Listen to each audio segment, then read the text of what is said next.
அமெரிக்காவில் உள்ள கணவர் பெயரில் போலி சான்று மூலம் நிலம் பெற்ற பெண்ணை வேலூர் மாவட்ட குற்றப்பிரிவு போலீசார் கைது செய்தனர். சென்னை ஆலந்தூரை சேர்ந்தவர் ரகு வீரபாண்டியன். இவர் அமெரிக்காவில் ஐடி நிறுவனத்தில் பணிபுரிந்து வருகிறார். அதே நிறுவனத்தில் பணிபுரிந்து வந்த சென்னை சோழிங்கநல்லூர் பகுதியைச் சேர்ந்த கஜலட்சுமி என்பவரை காதலித்து திருமணம் செய்து கொண்டார். தற்பொழுது இந்த தம்பதிக்கு ஒரு மகன், மகள் உள்ளனர். இந்த நிலையில் கடந்த சில ஆண்டுகளுக்கு முன்பு தம்பதியினர் ஒன்றாக இணைந்து 8 ஏக்கர் தென்னந்தோப்பு நிலத்தை வாங்கியுள்ளனர்.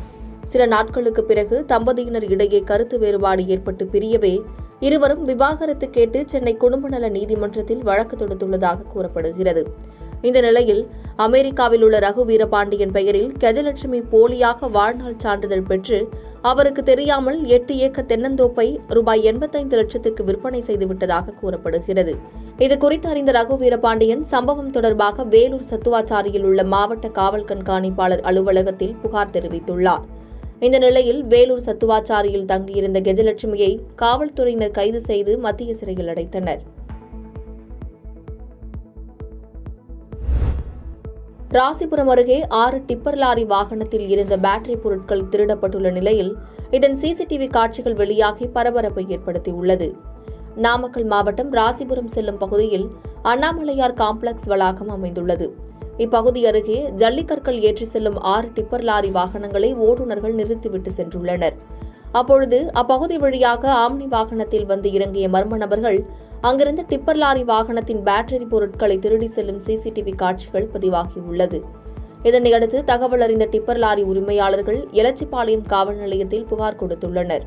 இந்த புகாரை பெற்றுக்கொண்டு சம்பவ இடத்தில் பார்வையிட்ட காவல்துறையினர் உரிய முறையில் விசாரணை மேற்கொள்ளாமல் அலட்சியமாக செயல்படுவதாக டிப்பர் லாரி உரிமையாளர்கள் வேதனை தெரிவிக்கின்றனர். மேலும் இந்த சிசிடிவி காட்சி தற்போது இணையத்தில் வைரலாகி வருவதால் டிப்பர் லாரி உரிமையாளர்களிடத்தில் அச்சத்தை ஏற்படுத்தியுள்ளது.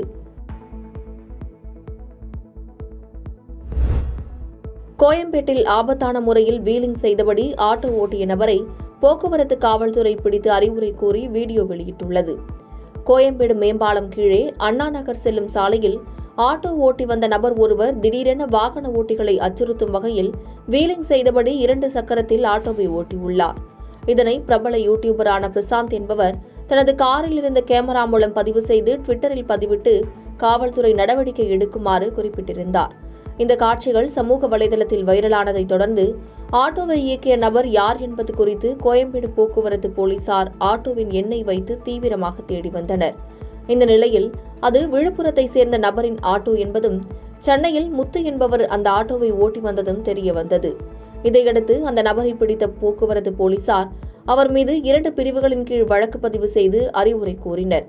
மேலும் அந்த நபர் ஆட்டோ அருகில் நின்று நான் செய்தது தவறு என பேசும் வீடியோவை சென்னை மாநகர போக்குவரத்து போலீசாரின் சமூக வலைதள பக்கத்தில் வெளியிட்டுள்ளனர். இப்படி ஆபத்தான முறையில் ஆட்டோவை இயக்கிய நபரை போக்குவரத்து போலீசார் கண்டறிந்து அறிவுரை கூறி வீடியோ வெளியிட்ட சம்பவம் பரபரப்பை ஏற்படுத்தியுள்ளது. அதிமுகவை ஒருங்கிணைக்க ஜே.சி.டி. பிரபாகரன், புகழேந்தி, கே.சி. பழனிசாமி ஆகியோர் ஒன்றிணைந்து அதிமுக ஒருங்கிணைப்பு குழுவை உருவாக்கியுள்ளனர். இது தொடர்பான செய்தியாளர் சந்திப்பு சென்னை நுங்கம்பாக்கத்தில் நடைபெற்றது. அப்போது பேசிய ஜே.சி.டி. பிரபாகரன், சசிகலா, எடப்பாடி, OPS அனைவரும் அமர்ந்து பேசி ஒருமித்த கருத்து எடுக்க வேண்டும் என விரும்புவதாக கூறினார்.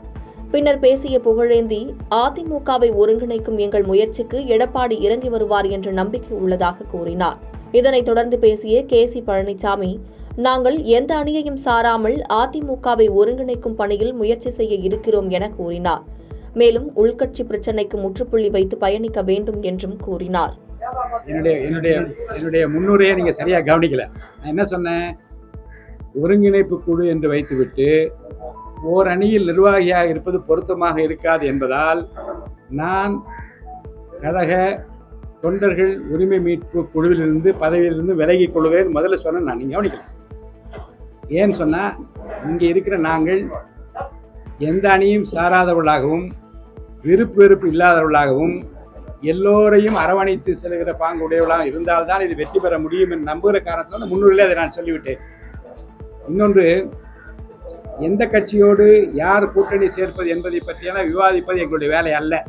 அதை பற்றி எல்லாம் ஒருங்கிணைந்த பிறகு அந்த நேரத்தில் இருக்கக்கூடிய பொதுக்குழு, செயற்குழு, கட்சி நிர்வாகிகள் எல்லாம் பேசி அவர் முடிவு எடுத்துக்கொள்ளட்டும். எங்களை பொறுத்த வரைக்கும் இப்போது அடிப்படையில் இருக்கிற கோபதாபங்களை மறந்து, மனமாச்சரியங்களை மறந்து, கருத்து வேறுபாடுகளை மறந்து, நடந்தவற்றையெல்லாம் மறந்துவிட்டு நடப்பவை நல்லவையாக இருக்க வேண்டும் என்று விரும்புகிற தன்மை எல்லா தலைவரிடம் வர வேண்டும். அதுக்காக தான் அவர்கள் சொன்னார்கள், எல்லா முன்னணி தலைவர்களையும் நேரில் சந்தித்து இதை விளக்குவதற்கு, வேண்டுவதற்கு நாங்கள் தயாராக இருக்கிறோம் என்று முதல்ல சொல்லிட்டோம். பாலஸ்தீனத்தில் இஸ்ரேல் நடத்தும் பயங்கரவாதத்தை கண்டித்து வடசென்னை கிழக்கு மாவட்ட தமிழ்நாடு முஸ்லிம் மகளிர் பேரவை சார்பாக ஆர்ப்பாட்டம் நடைபெற்றது.